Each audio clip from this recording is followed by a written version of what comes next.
bonjour. Bienvenue dans la maison du Seigneur.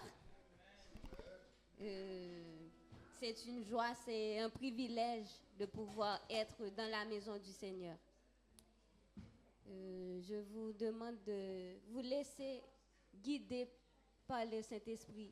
Déchargez-vous de tous vos fardeaux, parce qu'on est là pour parler à notre Papa, parler à notre Dieu. Et il nous écoute. Il est toujours là pour nous écouter. On va commencer le culte. D'abord, je vais lire un psaume. Voici, oh, qu'il est agréable, qu'il est doux pour des frères de demeurer ensemble. C'est comme l'huile précieuse qui, répandue sur la tête, descend sur la barbe d'Aaron, qui descend sur le bord de ses vêtements. C'est comme la rosée de l'Hermon qui descend sur les montagnes de Sion, car c'est là que l'Éternel envoie la bénédiction, la vie pour l'éternité. C'est là qu'il envoie la bénédiction, la vie pour l'éternité. Alléluia. Merci Seigneur. C'est le psaume 133. Nous nous réjouissons dans le nom du Seigneur. Amen. Alors mettez-vous debout, on va chanter, danser, adorer notre Seigneur.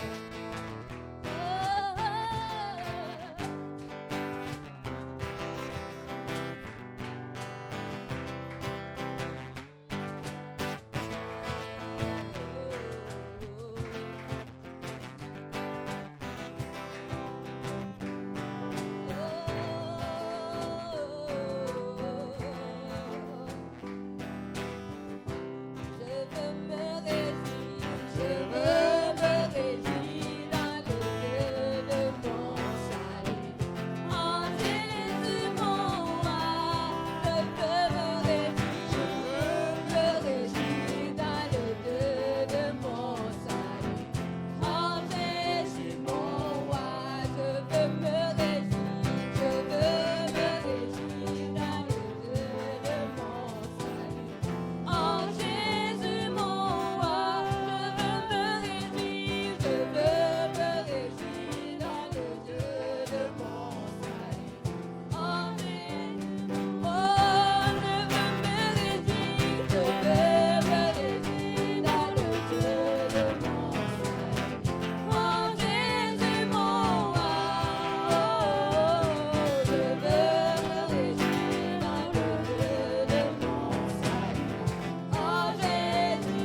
espérance.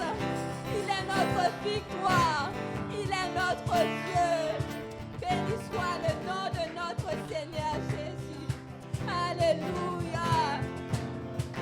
Oh Seigneur, tu es notre force. Comment ne pas te louer quand tu es Dieu, quand tu es roi, tu es notre Père. Tu nous protèges, Seigneur. Alléluia.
Seigneur.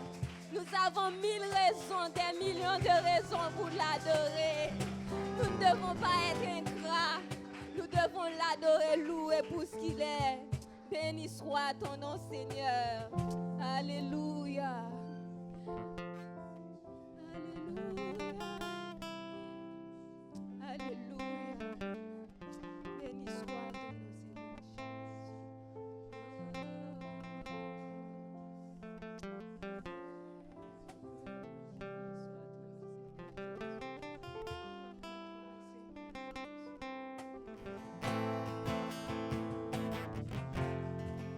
Si la majesté est ton nom,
que tous les noms.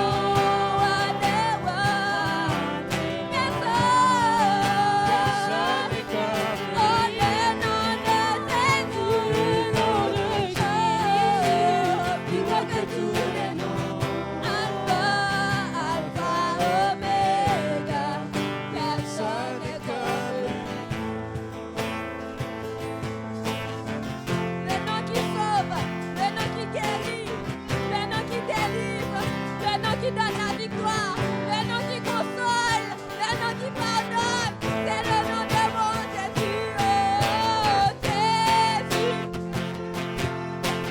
Jésus, Jésus.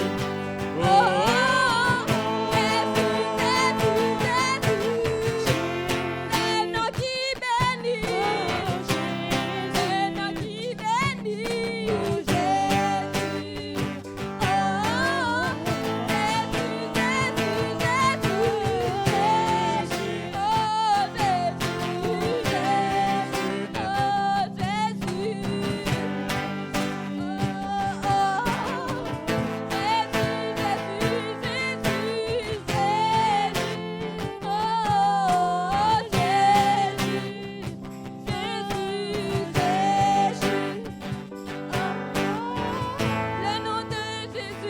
le nom qui bénit.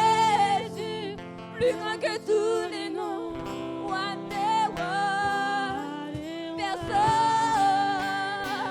n'est comme le nom de Jésus, oh Jésus, plus grand que tous les noms, Alpha, Alpha, Oméga, personne n'est comme lui.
frères et sœurs, alléluia.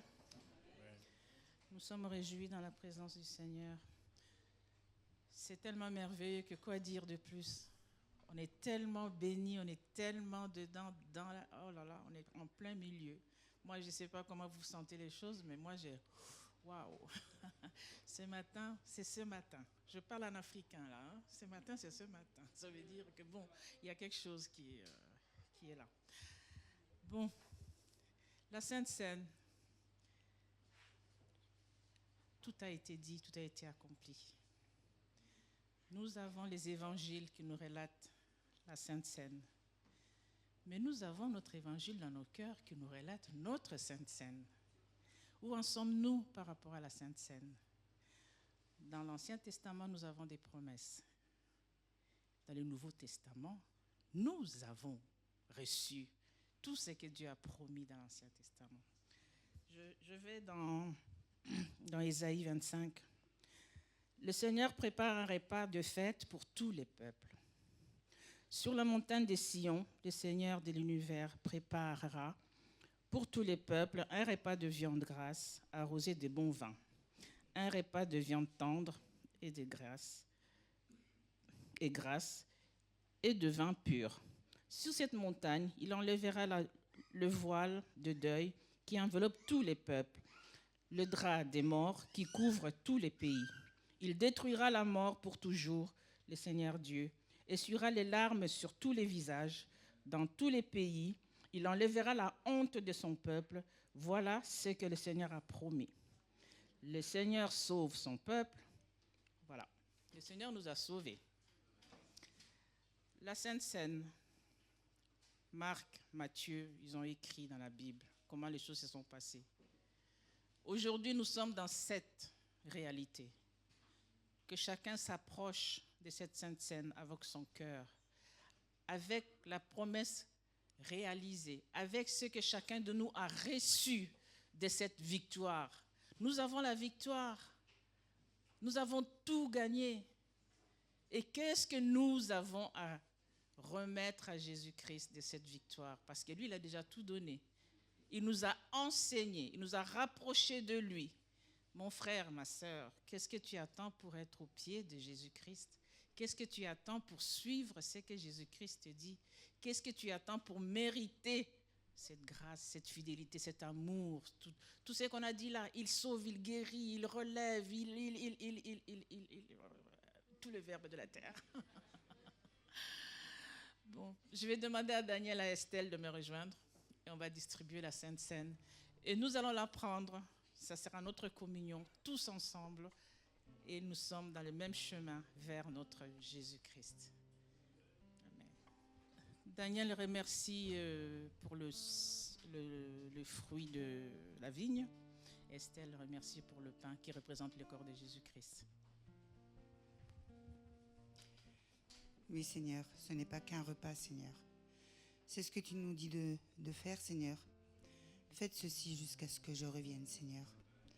Ce sang versé à la croix, Seigneur, pour nos fautes, pour nos péchés, Seigneur, mon Dieu, pour nous racheter, pour nous donner, Seigneur, la liberté de nous sauver, d'avoir la vie éternelle avec toi, Seigneur.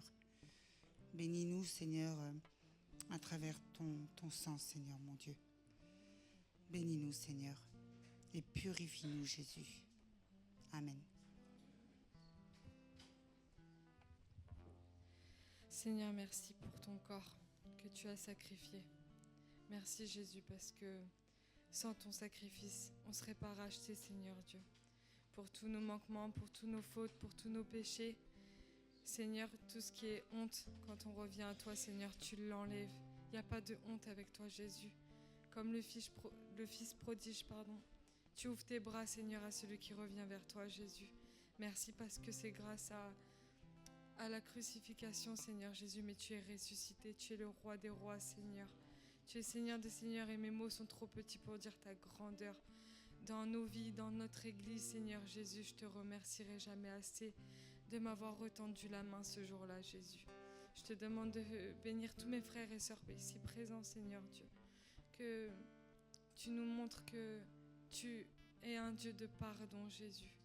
Et quand on te demande pardon avec sincérité au fond de notre cœur, Seigneur, tu pardonnes, Jésus. Donc je te remercie pour ce que tu fais dans ma vie, dans nos vies. Et je te demande pardon encore pour mes manquements et mes péchés, Seigneur. Mais merci parce que tu es un Dieu qui transforme. Tu es un Dieu qui transforme, Seigneur. En ton temps, Seigneur, mais tu transformes, Jésus. Et je te remercierai jamais assez pour ce que tu fais dans nos vies, Jésus. Amen. On va se lever. On va prendre ces repas merveilleux, faits de viande grasse, tendre, avec du bon vin. C'est écrit, hein, j'ai rien inventé. J'ai lu ce qui était écrit. On attend Estelle. Hein. Sinon, on continue à louer le Seigneur selon Amen. ce qui vous vient sur le cœur. Nous sommes dans sa présence. Continuons à le louer, à élever nos voix pour lui dire qu'il est notre Dieu, notre Père. C'est le Dieu miséricordieux, le Dieu rempli d'amour. C'est le Dieu qui nous aime au-dessus de tout. C'est le Dieu qui fait tout. C'est l'alpha et l'oméga, nous l'avons déjà dit. Je veux chanter un chant d'amour pour toi, Sauveur, pour toi, Jésus. Merci. Merci pour ce que tu as fait. Tu es si précieux. Tu es si précieux. Jésus, mon Sauveur. Jésus, mon sauveur. Je veux chanter. Je veux chanter un chant d'amour pour mon sauveur, pour toi Jésus. Merci pour ce que tu as fait. Merci pour ce que tu as fait. Oh, tu es si précieux. Tu es si précieux. Jésus, mon sauveur. Jésus, mon Sauveur. Oh, je suis heureux. Oh, tu m'as donné ton nom. Oh non, non, non, je ne veux pas être ailleurs que dans tes bras. Dans tes bras, dans tes bras.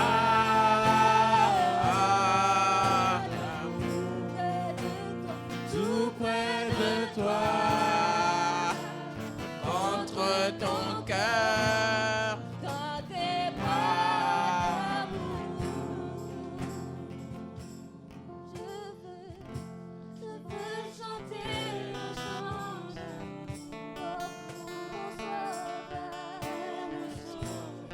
mon sauveur, et pour toi Jésus. toi Jésus. Oh, merci pour ce que tu as fait.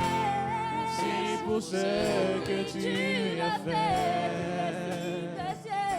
Tu es si précieux. Jésus, mon papa.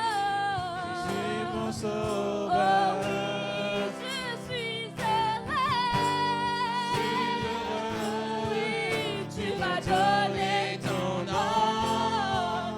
Non, non, non, je ne veux pas être ailleurs que dans tes bras. Dans tes Dans tes bras d'amour. Dans tes bras.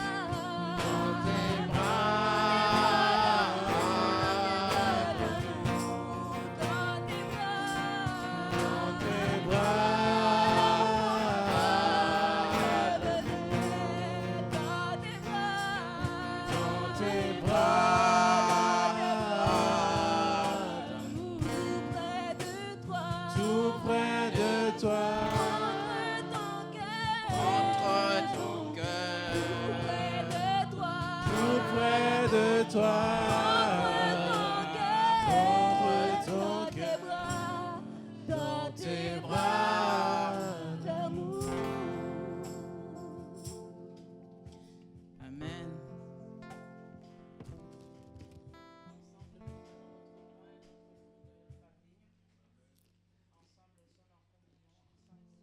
Alléluia.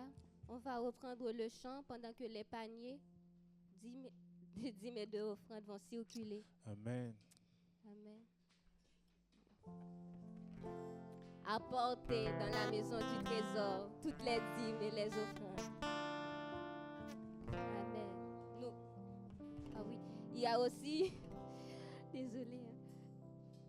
Si vous voulez donner vos dons par carte bancaire, il y a Jojo qui est juste au fond. Joël, il est juste au fond. Vous pouvez passer le voir.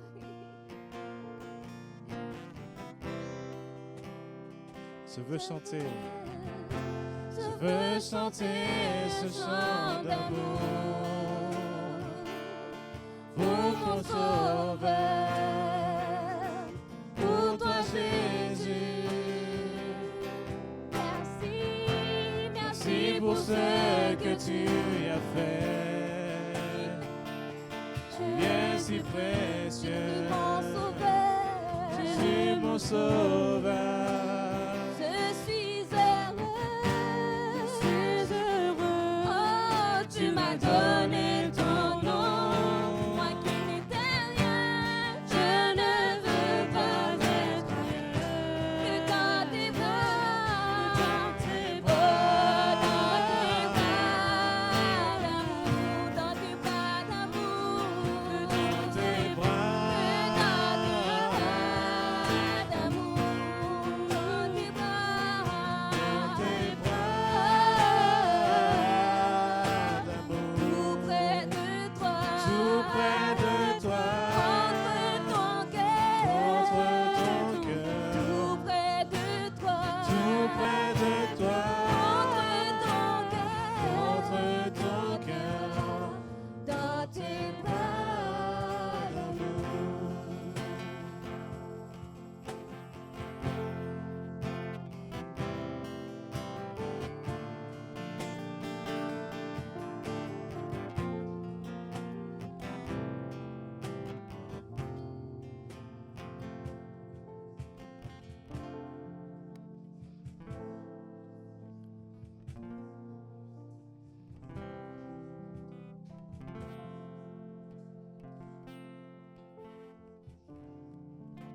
Je voudrais juste prier pour les dîmes et les offrandes. Merci Seigneur, parce que tu nous as donné, parce que tu nous as bénis. Seigneur, parfois nous ne nous rendons pas compte à quel point nous sommes bénis, à quel point nous sommes vraiment chanceux de pouvoir participer, Éternel Dieu, à l'œuvre à ton œuvre, Seigneur. Je te demande de bénir chaque personne qui a pu participer.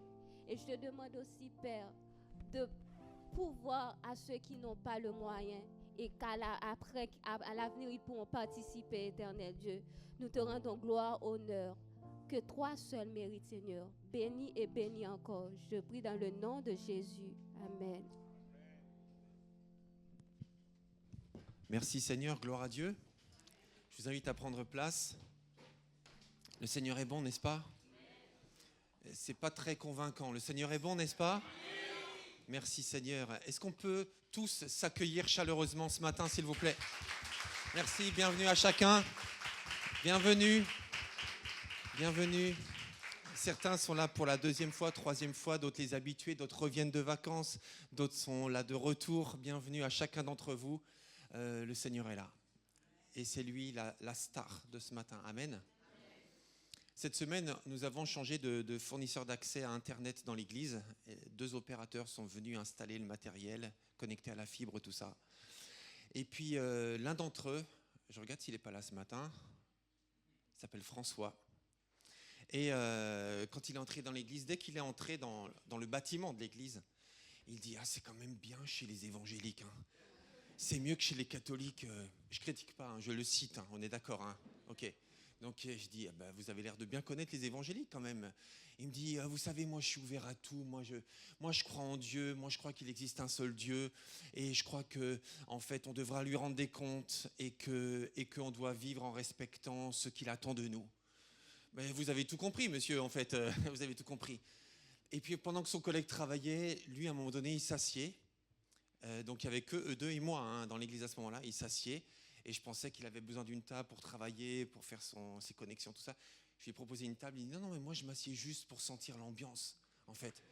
Mais je dis, vous savez, aujourd'hui, c'est rien. Il faut venir dimanche matin à 10h30 et il ne faut pas manquer ce rendez-vous. Il me dit non, mais merci pour l'invitation, mais je viendrai. Et après, pendant tout le temps de la connexion, son collègue travaillait, lui. Et pendant ce temps, il regardait les photos. Il était là comme ça. Il disait quand même, c'est bien, c'est bien, c'est bien. On est bien ensemble, n'est-ce pas? Et des fois, je pense que ça fait envie à d'autres, tout simplement, qui ont envie de vivre ce qu'on vit entre nous, parce qu'on est tous différents. On vient de milieux différents, on a des cultures différentes, des âges différents. On ne se connaissait pas avant. On ne se serait jamais connus si on n'avait pas eu pour point commun notre relation avec Jésus. Et grâce à Jésus, nous avons une famille supplémentaire qui ne remplace pas notre famille naturelle, mais nous avons aussi une nouvelle famille qui nous permet de rencontrer de nouvelles personnes et de nous connecter de cœur à cœur avec eux, et c'est extraordinaire. J'inviterai Terence, Dorcas, si je ne me trompe pas, à venir me rejoindre, parce que c'est vous qui allez nous dire la parole ce matin par cœur. Annie, tu peux venir aussi, tu voulais dire un mot aussi? Donc mes amis, je vais vous laisser le micro. On va commencer par madame. Bonjour à tous. Cherchez l'Éternel pendant qu'il se trouve. Invoquez-le tandis qu'il est prêt. Que le méchant abandonne sa voie et l'homme d'iniquité ses pensées. Qu'il retourne à l'Éternel qui aura pitié de lui, à notre Dieu qui ne se lasse pas de pardonner. Car mes pensées ne sont pas vos pensées, et vos voix ne sont pas mes voix, dit l'Éternel. Autant les cieux sont élevés au-dessus de la terre, autant mes voix sont élevées au-dessus de vos voix, et mes pensées au-dessus de vos pensées. Comme la pluie et la neige descendent des cieux et n'y retournent pas, sans avoir arrosé, fécondé la terre et fait germer les plantes, sans avoir donné la sémence au semeur et du pain à celui qui mange, ainsi en est-il de ma parole qui sort de ma bouche. Elle ne retourne point à moi sans effet, sans avoir accompli ma volonté et exécuté mes desseins. Ésaïe chapitre 55, versets 6 à 11. Bravo.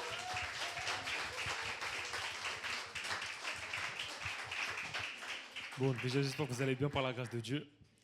Du coup, je suis sûr d'une chose, Dieu qui a commencé en vous un si bon travail va le continuer jusqu'au bout, jusqu'au jour où le Christ Jésus viendra. Philippiens 1, verset 6.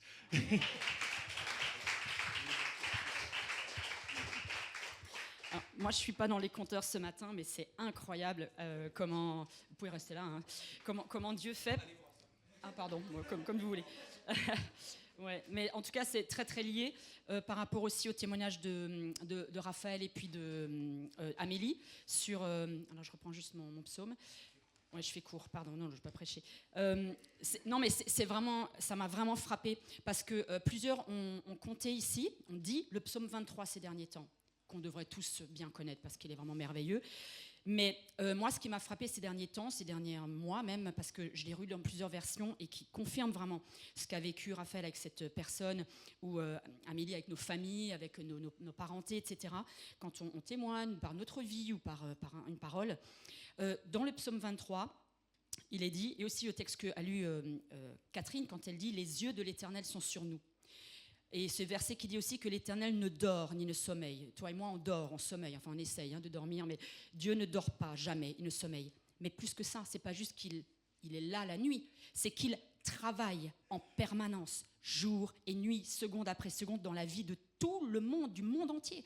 Et en fait, le psaume 23, dans la version du Semeur, alors pour ceux qui découvrent la Bible, il y a différentes versions, non pas pour changer le sens, c'est juste qu'il y a des Bibles un peu plus modernes, dans un langage plus courant, d'autres plus littéraires. Oui, je fais vite. Et juste là, dans ce verset, à la fin, on a souvent la version qui dit et l'Éternel m'accompagnera de sa grâce tous les jours de ma vie. Mais il y a une version qui dit oui, toute ma vie, ta bonté et ton amour, donc les cadeaux de Dieu, me poursuivront. C'est-à-dire que l'Éternel n'est pas juste à me regarder et à attendre. C'est qu'il a poursuivi pendant une année cet ami à qui tu as parlé de cette addiction et qui avait envie en fait d'en être libéré. La famille, etc. Et aussi différents témoignages qu'on a eus. Il me poursuit. Mais il ne me poursuit pas pour me capturer ou me prendre comme ça avec brutalité. C'est qu'il court derrière moi, c'est-à-dire qu'il me cherche en permanence pour me rattraper. Il me dit, Annie, regarde, j'ai un cadeau pour toi, j'ai ça pour toi, j'ai cette délivrance pour toi. Et même quand moi, je ne regarde pas derrière, il me poursuit. Vous voyez ce que je veux dire? Il nous poursuit tous. Et on doit vraiment rester très en confiance et en espérance, en fait, dans tout ce qu'on témoigne, parce qu'il a l'œil sur nous et qu'il nous poursuit. Et il poursuit toutes les nations. À plusieurs fois aussi ce matin, il y a eu les nations. Dieu ne s'occupe pas que d'Israël ou des chrétiens. Il s'occupe de toutes les nations du monde, de tous les êtres humains du monde. Et il les aime tous pareil. Ce n'est pas une question de religion, c'est que Dieu aime les humains. Et il nous poursuit tous. Alors qu'il puisse vraiment, qu'on puisse se laisser attraper par lui, parce qu'il veut que des cadeaux et des délivrances, en fait. Ouais. Merci Seigneur. On va se mettre debout, si vous voulez bien, 1 minute pour simplement nous présenter à l'écoute de la parole de Dieu qui a déjà été citée ce matin, qui a déjà été dite et qu'on va poursuivre encore dans cette prédication. Père éternel, nous te remercions parce que ce matin, tu nous fais l'honneur de nous parler par la Bible. Seigneur, ce livre tellement précieux, nous le prenons au sérieux parce qu'il est merveilleux, parce qu'il parle de toi et parce que c'est toi qui parles aussi. Merci pour tous ces versets qui ont été dits, qui ont été appris par cœur. Merci pour ta parole que nous lirons ce matin aussi ensemble et que nous allons méditer. Transforme-nous par ta parole. Ta parole est belle, elle est pure, elle est sainte. Elle est indispensable et nécessaire à tout être humain.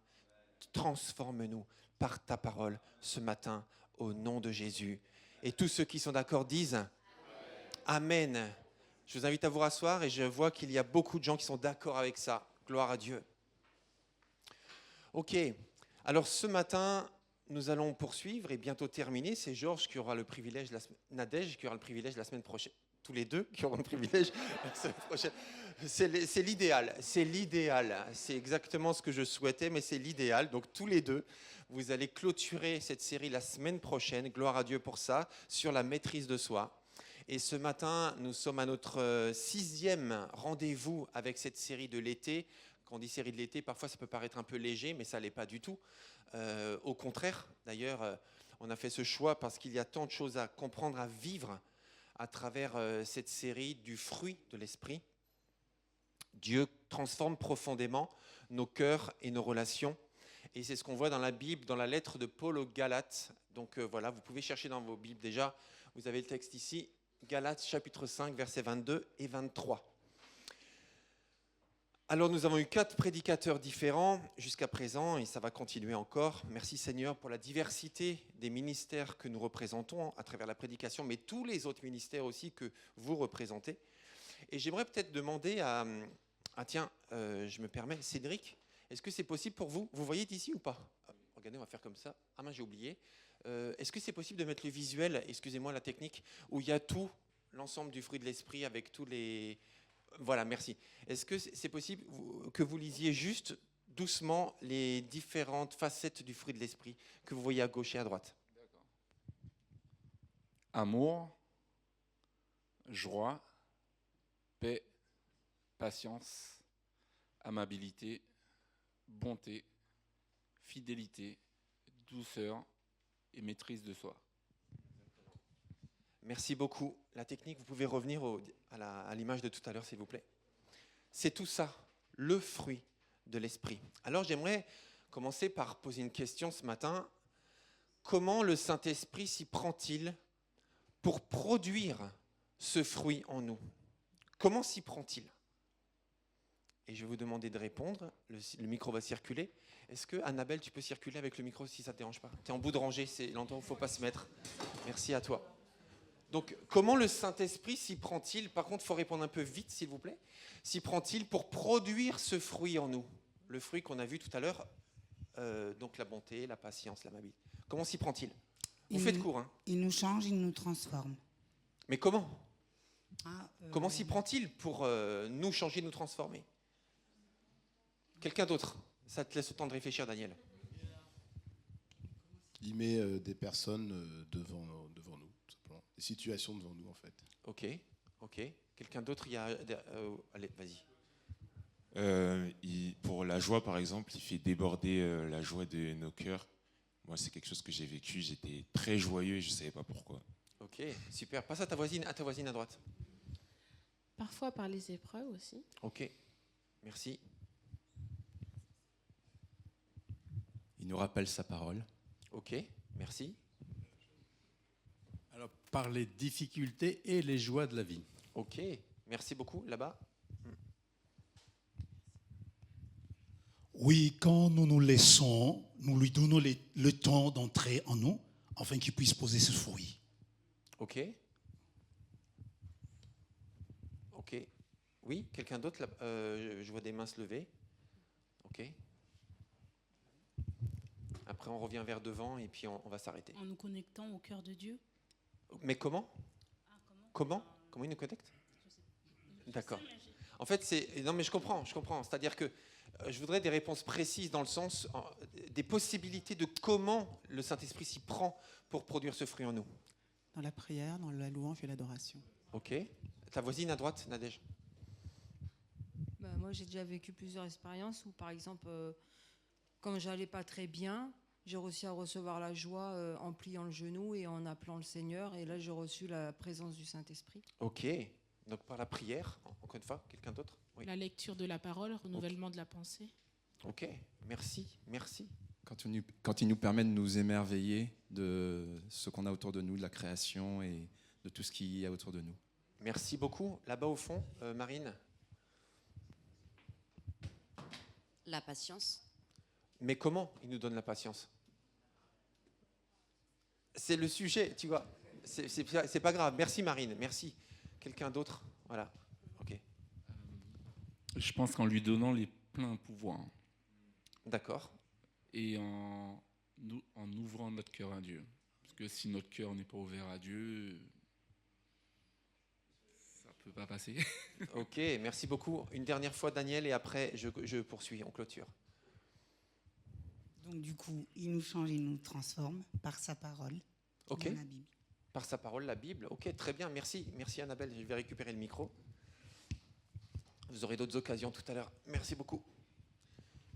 En effet, c'est important parce on parle du fruit de l'esprit là depuis plusieurs semaines et on va continuer la semaine prochaine. C'est important aussi d'être attentif de comment le Saint-Esprit s'y prend pour produire ce fruit en nous.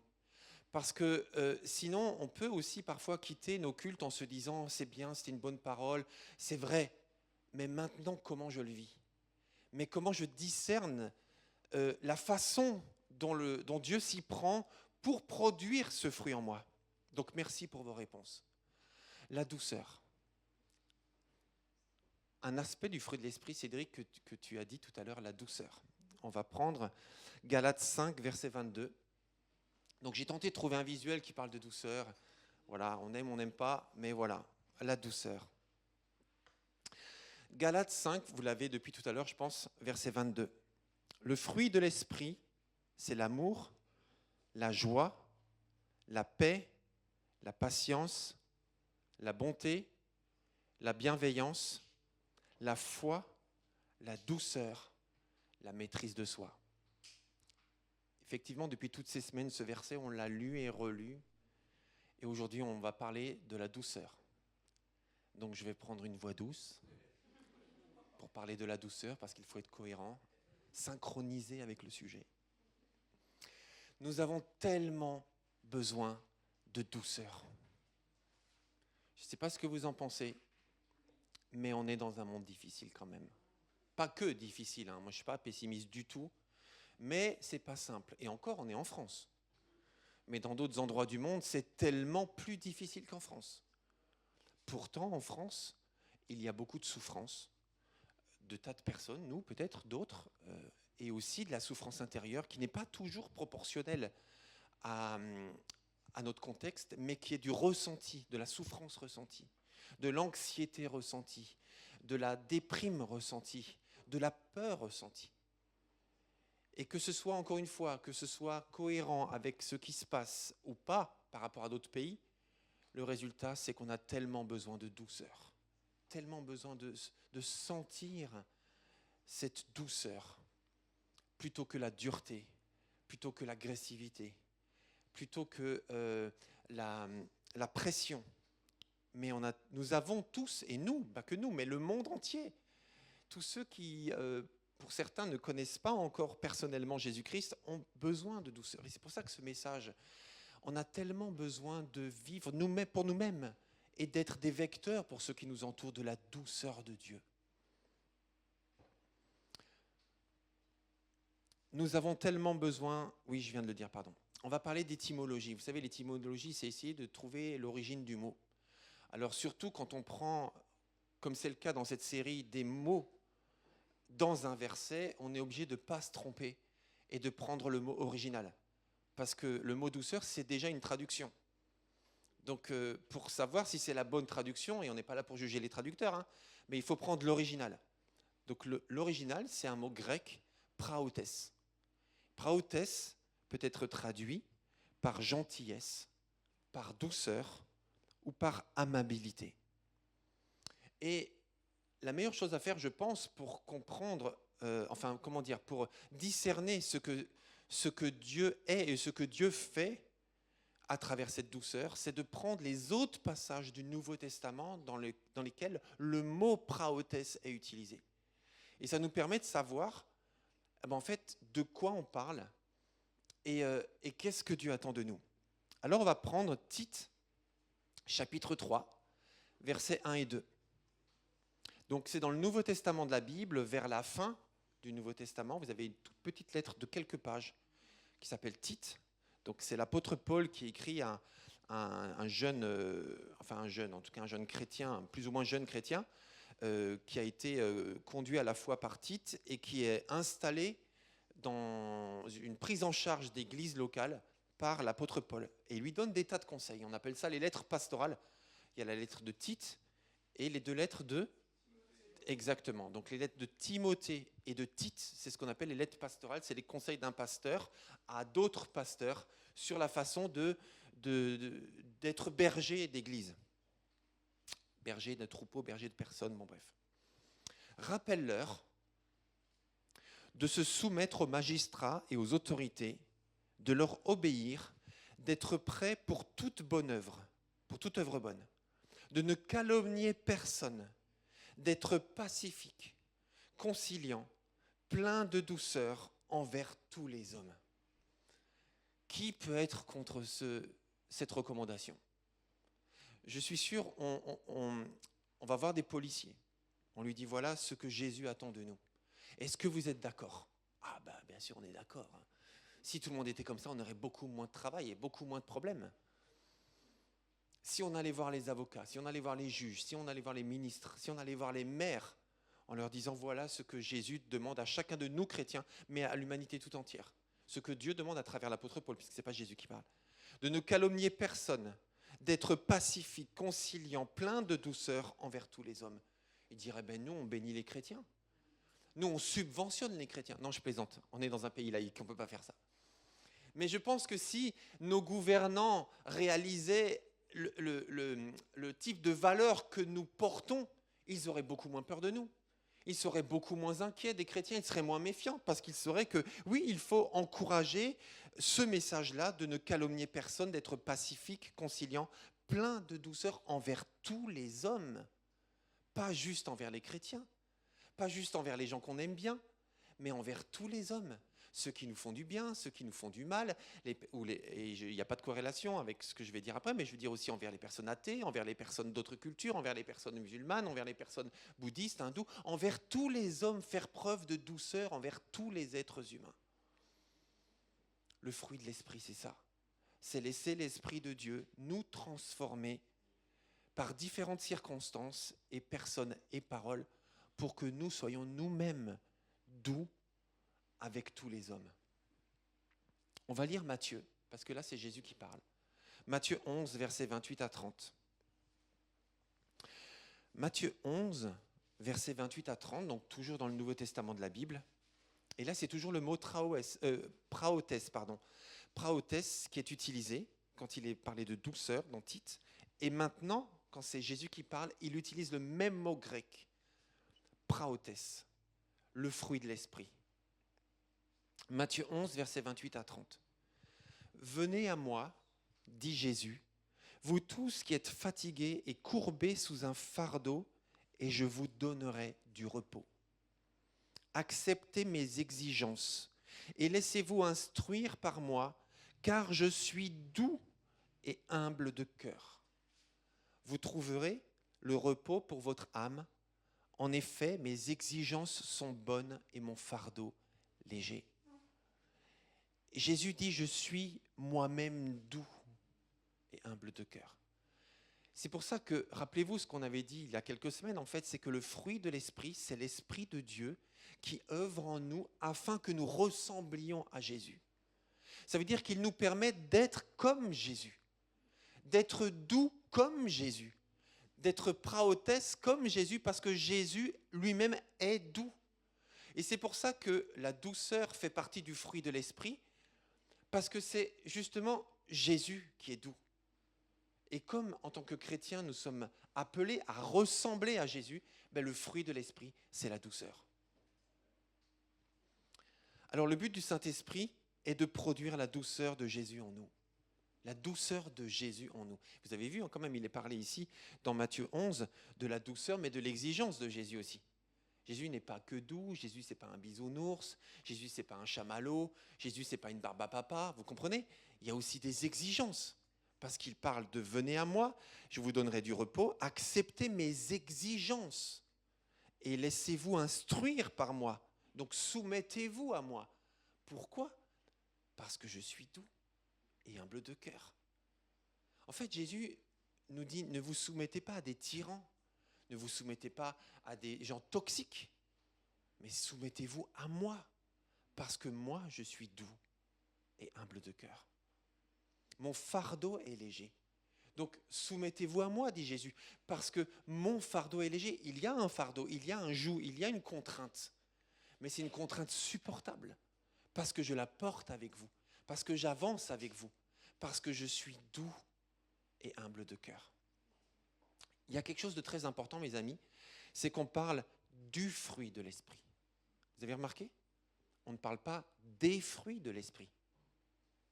C'est pour ça que dans les visuels, vous n'avez pas vu une corbeille de fruits avec le fruit de la patience, le fruit de la maîtrise de soi, le fruit de la douceur, etc. Mais c'est un seul fruit. Alors ça peut paraître étrange parce qu'on est tenté de dire les fruits de l'esprit parce qu'il y a plusieurs valeurs, il y a plusieurs choses. Donc on aura envie de dire, voilà, ça c'est les fruits de l'esprit. Ce sont tous les fruits que l'esprit produit en nous. Mais on parle du fruit de l'esprit. Parce que le but de Dieu, c'est de nous conduire à ressembler à Jésus, entièrement à Jésus, tel qu'il est entièrement. Parce que notre but n'est pas de choisir en disant, bon, alors, qu'est-ce que je vais prendre au menu aujourd'hui?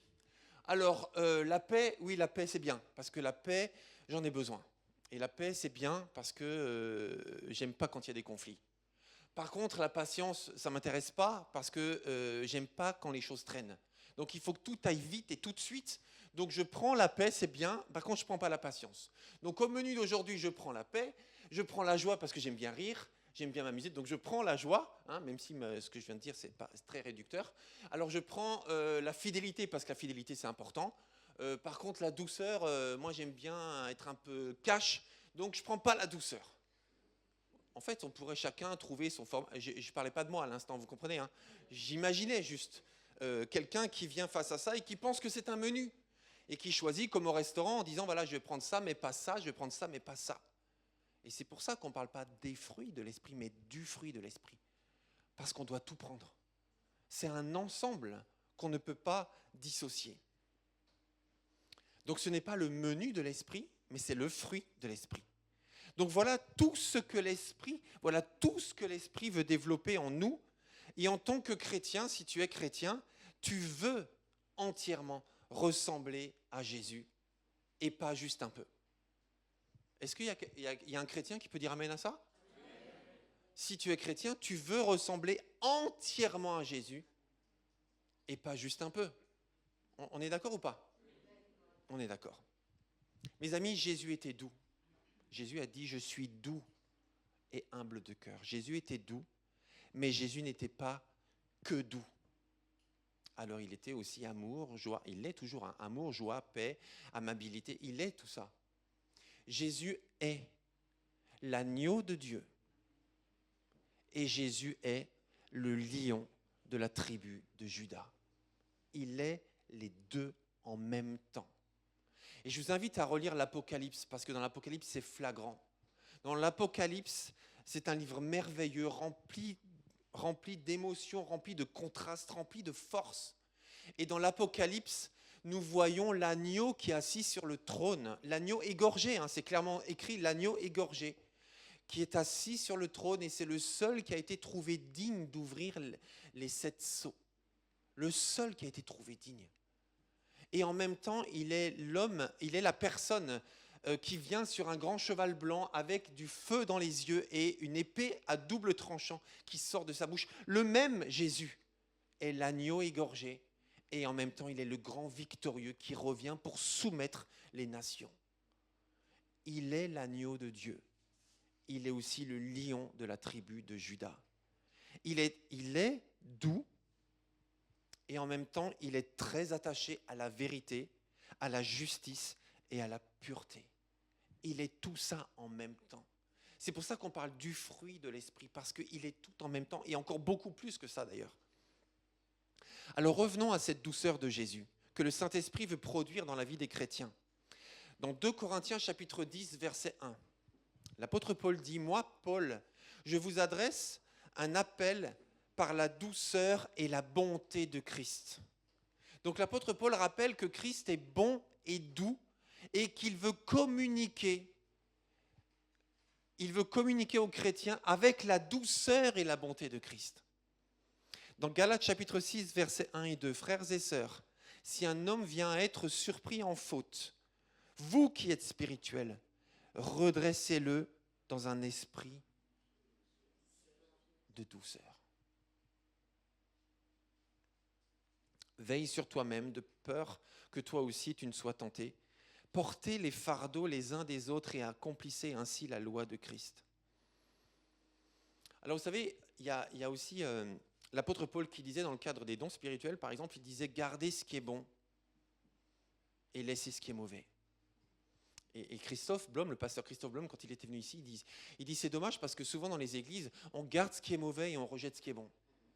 En fait, quand il y a quelque chose d'imparfait qui se manifeste, mais qui est inspiré de Dieu, en fait, on retient l'imperfection, l'inexactitude, l'approximation, parfois l'humanité, parfois la chair qui est à l'intérieur du don spirituel, et on n'entend pas le don spirituel parce qu'on garde ce qui est mauvais et on rejette ce qui est bon.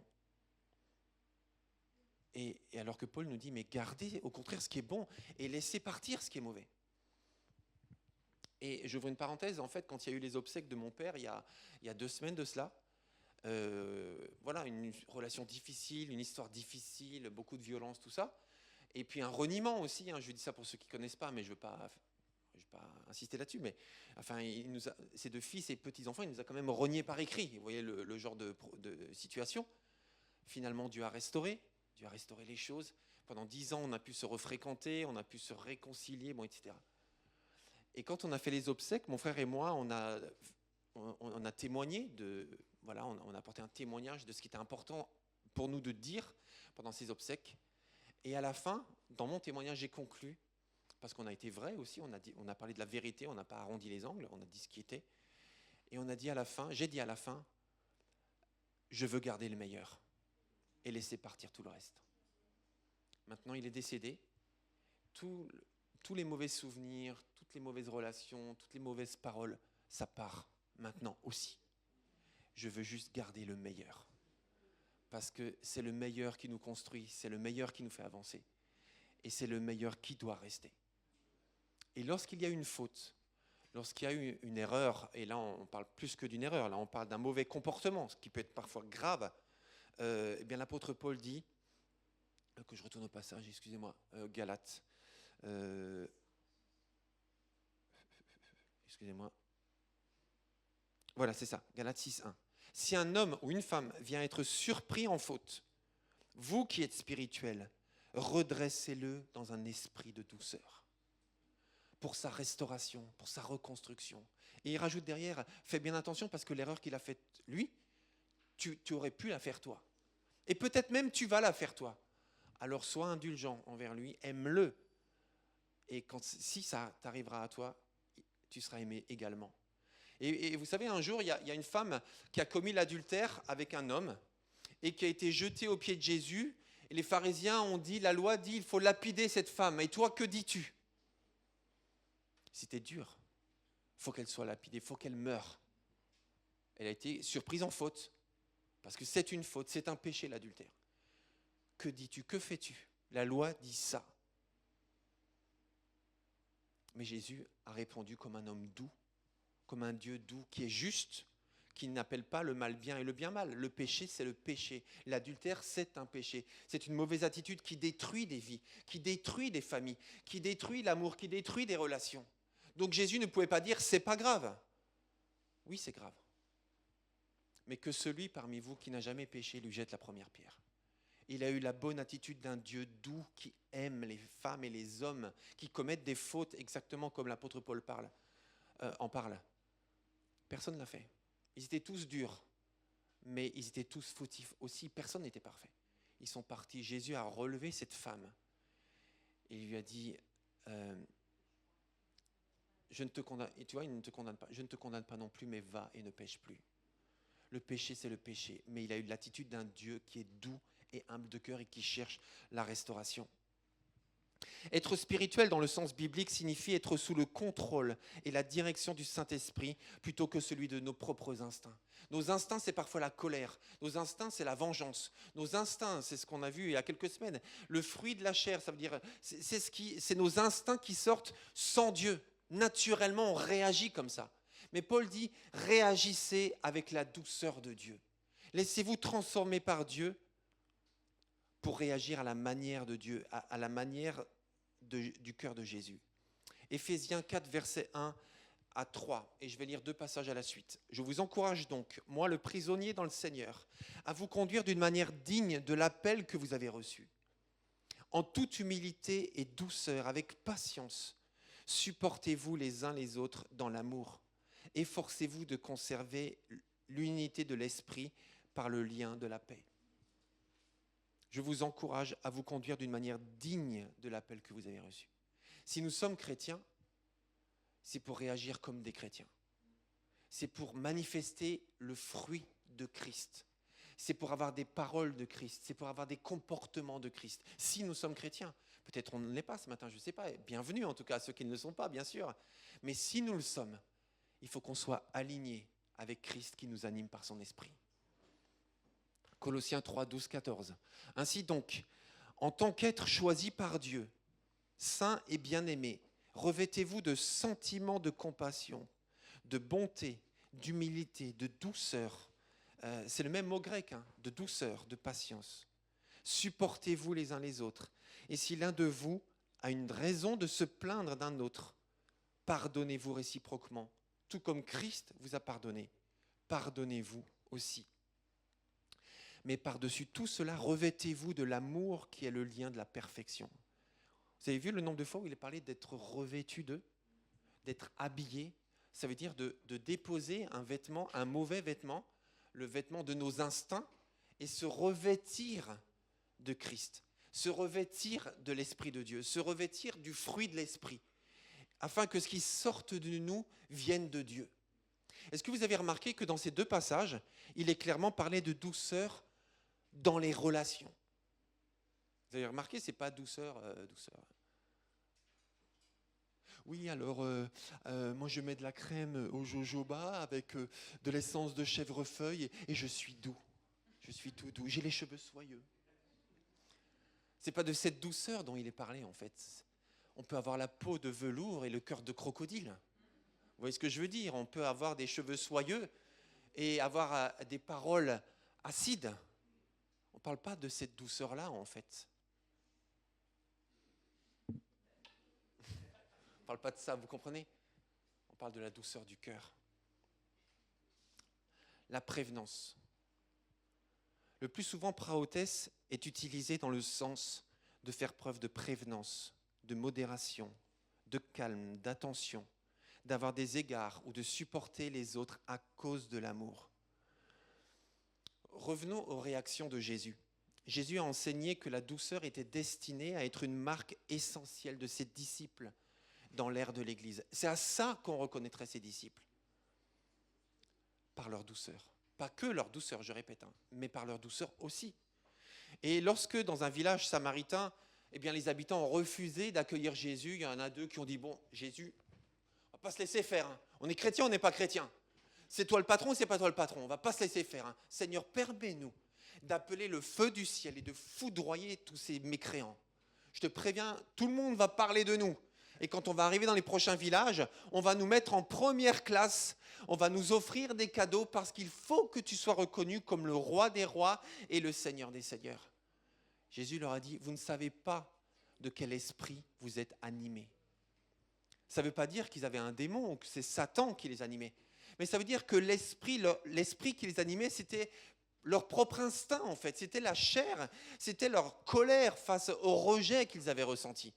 Jésus leur dit, l'esprit qui vous anime, ce n'est pas mon esprit. Parce que moi, je suis doux et humble de cœur. Et j'aime ces gens. J'aime ces gens qui ne vous accueillent pas. J'aime ces gens qui ne m'accueillent pas. Je les aime. Parce que je suis doux et humble de cœur. La douceur est le contraire même de la dureté. La douceur, c'est être modéré, apaisant, paisible, sans pour autant faire preuve de faiblesse et d'infériorité. Jésus était souvent doux, mais il n'était jamais faible. On est d'accord ? Jésus était doux, mais jamais faible. Jésus était doux, mais jamais lâche. On est d'accord ou on n'est pas d'accord ? Douceur n'est pas synonyme de faiblesse ou de lâcheté. Si je vous parle de Moïse, en fait, vous pensez à quel genre de personnage, quel genre de profil, quel genre de caractère, quel genre de charisme ? Persévérant ? C'est ça, on va en parler, mais de prime abord, est-ce que c'est l'humilité ? Est-ce que c'est la douceur en fait ? Ouais, mais non, franchement, oui, au début, mais ça a changé après quand même. Moi, alors je sais pas, je vais aller vite, je vais vous dire ce que j'ai envie d'entendre, d'accord ? Ok. Donc, non, mais je plaisante un peu. En fait, moi, quand je lis l'Exode, quand je lis les Nombres, en fait, quand je vois le ministère de Moïse, moi, je vois un homme charismatique. Moi, je vois un homme qui mène un peuple de plus d'1 million de personnes. Moi, je vois un homme qui est à l'écoute de Dieu, mais je vois un leader, en fait. Un vrai leader. Alors oui, bien sûr, il était timide. Alors oui, bien sûr, il avait des complexes au début. Mais après, Dieu a pourvu. Et après, moi, je vois un homme il s'avance avec son bâton, bim, la mer Rouge s'ouvre en deux. Enfin, je veux dire, les 10 plaies d'Égypte, vous avez entendu parler de ça. C'est quand même lui qui était devant Pharaon. Alors bien sûr, il était avec son frère. Bien sûr, il était animé par Dieu. Mais enfin, c'est quelqu'un qui était présent. Il fallait du cran, il fallait du courage, il fallait du charisme. Aussi, en plus de bien sûr, l'onction de Dieu, mais pour mener un peuple d'1 million de personnes qui voulaient le tuer à peu près tous les 3 jours sur 4. Qui voulaient le lapider, enfin, vous avez lu ça quand même. Dès que le peuple était mécontent, on voulait le tuer. Et effectivement, il est dit que ce Moïse-là était un homme fort, patient, plus qu'aucun homme sur la face de la terre. Et c'est vrai qu'il fallait être patient pour continuer à s'accrocher, pour ne pas abandonner ce peuple. Et même plus que ça, pour être un médiateur, pas un médiateur, mais un intercesseur entre le peuple et la colère de Dieu qui voulait l'exterminer certaines fois, tellement il était... tellement il était... tellement il était en train de rejeter Dieu qu'il avait libéré, le veau d'or et tout ça, mais tout le temps. Et Moïse, il était toujours fidèle, toujours présent, et il les défendait, et il était proche d'eux. Et la version d'Arby de la même chose dit, et cet homme, Moïse, était très doux. Vous voyez, on est loin de la douceur. Ah, c'est doux. Ah, on est doux. Oh, c'est doux. C'est pas cette douceur-là, vous voyez. On parle d'une douceur de cœur, mais qui n'empêche pas la force, qui n'empêche pas le charisme, qui n'empêche pas la persévérance. Faire preuve de douceur, c'est faire preuve d'amour, de respect. Oups, j'ai la télécommande. On peut passer au suivant, s'il vous plaît. Faire preuve de douceur, c'est faire preuve d'amour, de respect envers l'autre, de soumission à Dieu, de sérénité et de juste image de soi. Parce qu'on peut être doux aussi avec l'autre quand on n'a pas peur de l'autre. Et quand on a une juste image de soi, eh bien, on peut prendre sur soi, parce qu'on n'a pas peur du rejet de l'autre. Chaque point mériterait d'être développé, mais je vais avancer. Je voulais quand même dire aussi une chose par rapport à ça, quand on parle d'humilité, de soumission à Dieu, pardon. Jésus était lui-même, Dieu est lui-même doux et humble de cœur, on l'a vu. Dans le psaume 147, verset 6, il est dit que Dieu soutient les humbles et les doux. Il les soutient. Dans Matthieu 5, 5, Jésus a dit « Heureux ceux qui sont doux, car Dieu leur donnera la terre en héritage. » Et vous savez, quand on parle de douceur, on parle aussi d'humilité. Et on se rappelle forcément que Jésus a lavé les pieds de ses disciples. Il était doux et humble de cœur. Il n'avait pas peur de s'humilier au point de laver les pieds de ses disciples. Ça ne remettait pas en cause son charisme. Ça ne remettait pas en cause son autorité.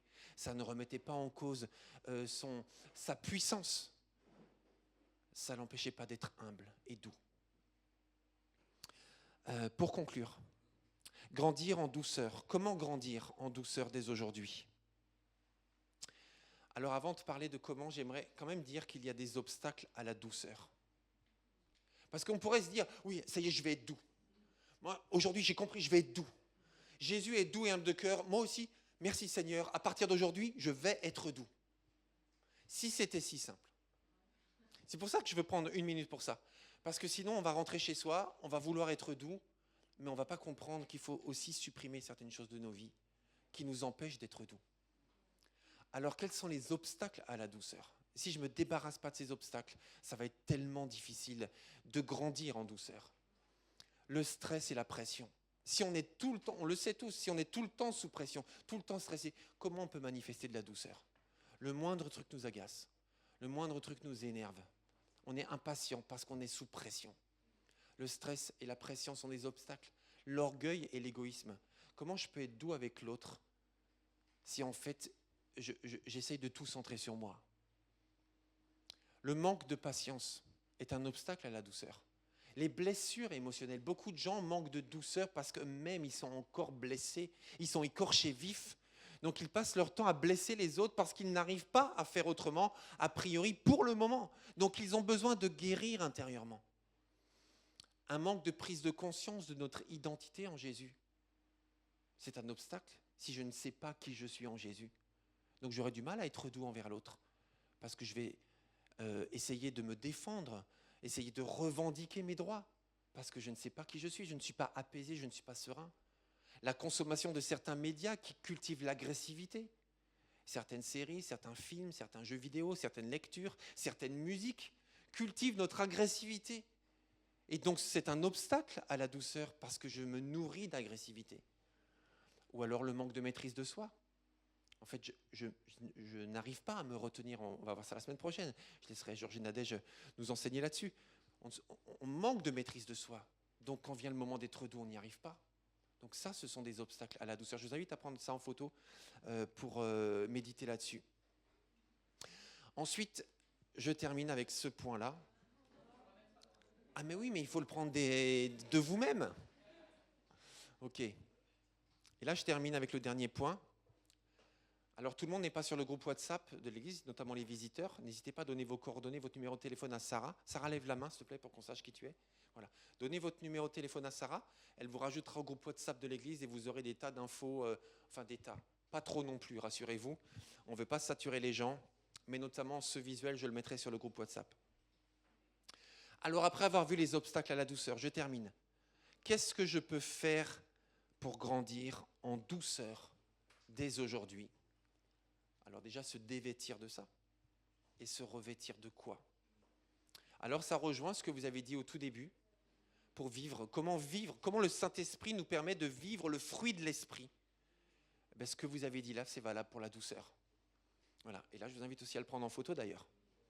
Qu'est-ce que je peux faire à partir d'aujourd'hui ou dès aujourd'hui pour faire grandir la douceur de Dieu en moi ?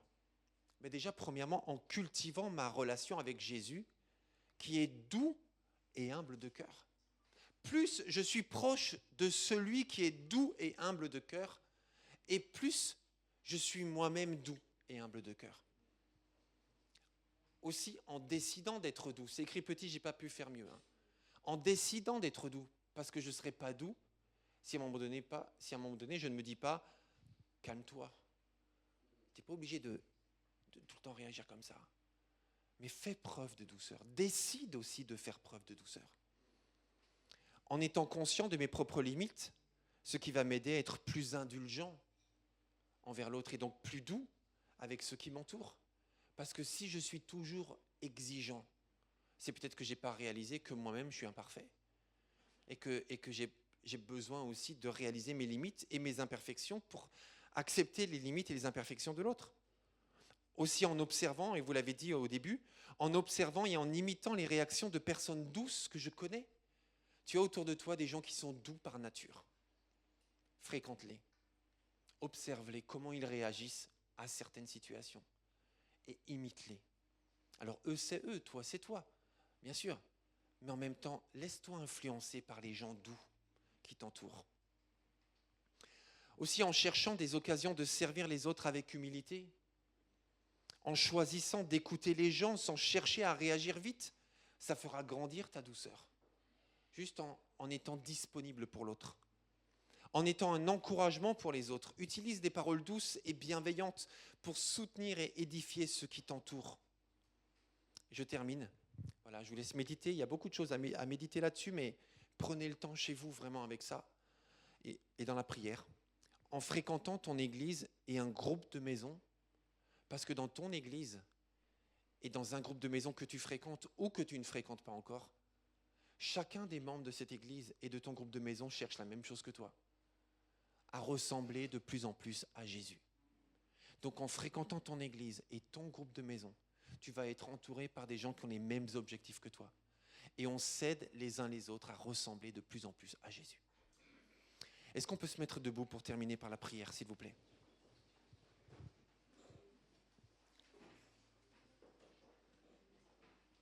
Gloire à toi, Seigneur. Et j'invite le groupe de louanges à venir me rejoindre déjà.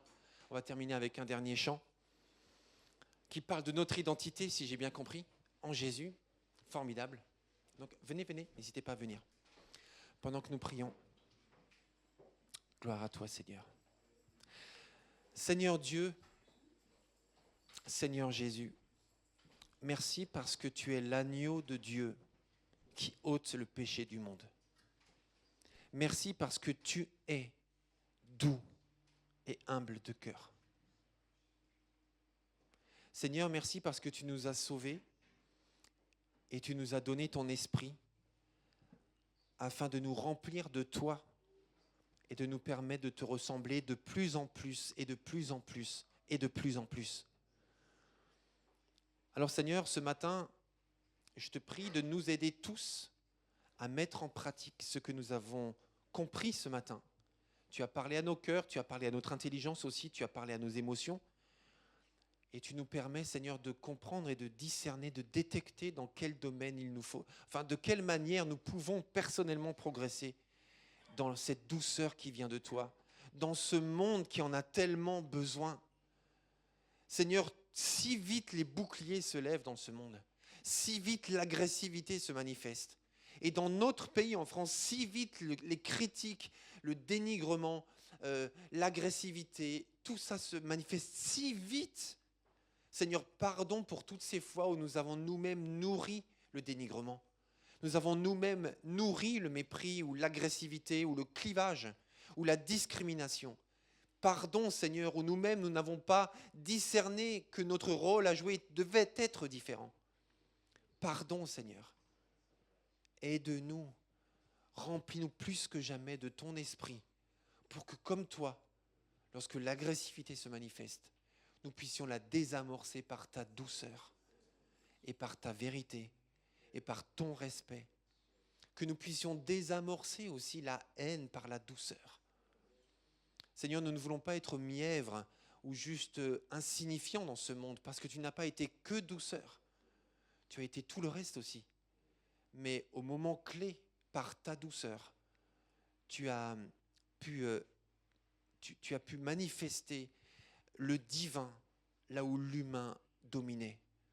Alors permets-nous, Seigneur, aujourd'hui et dans les jours à venir, particulièrement de méditer sur les 2 dernières choses qu'on a vues, afin de te laisser régner dans nos vies et d'ajuster les choses pour que nous puissions te laisser régner en nous et à travers nous dans ce monde.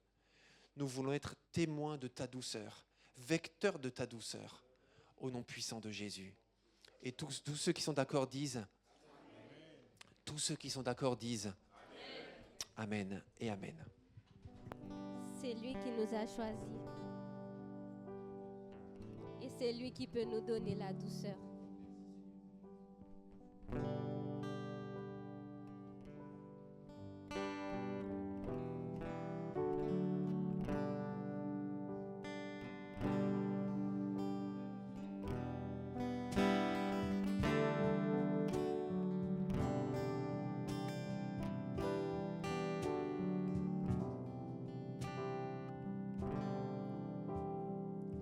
Qui suis-je pour que le roi des cieux ouvre ses bras? Perdu mais trouvé par sa grâce, son amour pour moi, son amour pour moi. Il m'a libéré, m'a dette est payée. Je suis au fond de Dieu, je suis à lui. Il m'a racheté à la croix grâce à son bras. J'étais esclave du péché, mais il m'a sauvé. Jésus m'a sauvé, oh, il m'a libéré. Ma dette est payée. Je suis enfant de Dieu, je suis à lui. Et dans sa maison, et dans sa maison, j'ai trouvé ma place.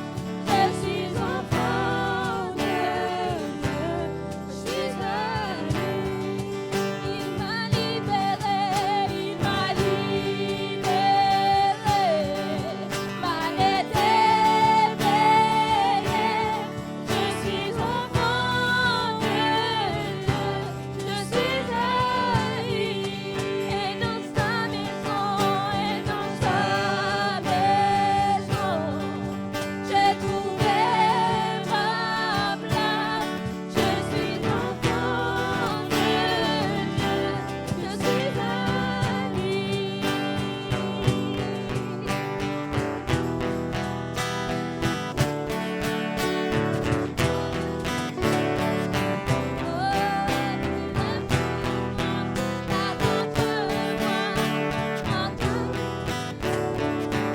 Il m'a traduit, oh, et affranchi. En toi je sais qui je suis. Tu es beau, oh, pas contre moi.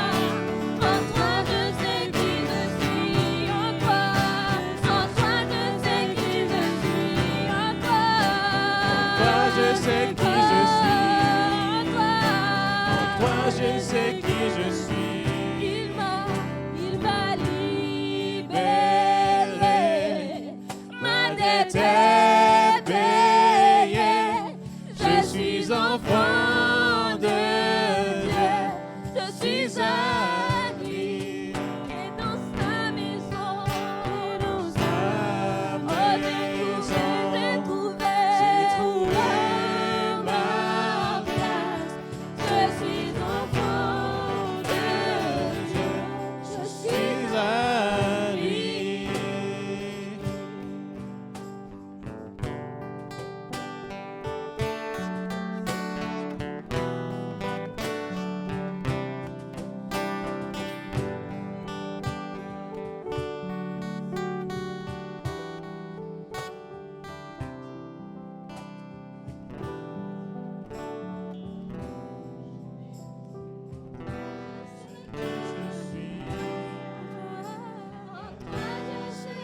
Je suis.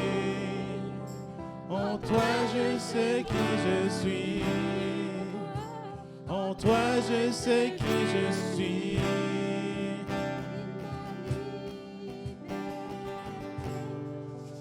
Ma dette est payée. Je suis enfant de Dieu.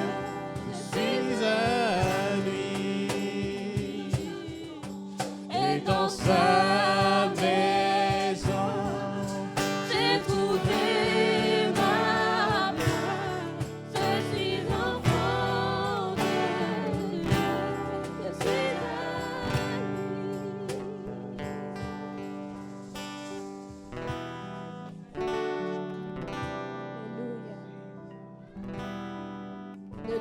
jamais. Tu es à Jésus.